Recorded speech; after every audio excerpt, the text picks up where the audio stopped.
Donnie Pangilinan ng Bataan sa Pampanga kasama ang kanyang pinsan. At naging issue na naman sa mga basher na bakit nasa Pampanga si Donnie Pangilinan.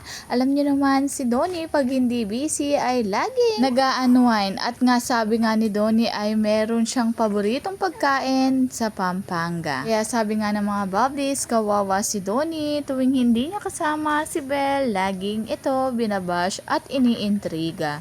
Lalo na mapadikit lang ang isang babae sa kanya. Dahil may bagong post nga si Belle Mariano, napakaraming positive comment. Isa na rito, sabi niya ay yung ganda ni Belle no, nangingibabaw. Partida, hindi na niya need lagi magpa-clinic about her face.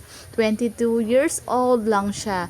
Pero paganda ng paganda talaga, paano pa kaya pag asa 25 na? At agad nga nakalike si Belle Mariano sa post ng kapatid ni Donnie na si Hannah Pangilinan. At close pala ang RM ni Donnie at si Belle Mariano dahil ginawa nga ng issue na parang ayaw niya kay Belle. At kitang-kita sa larawan na ito ay close na close silang dalawa.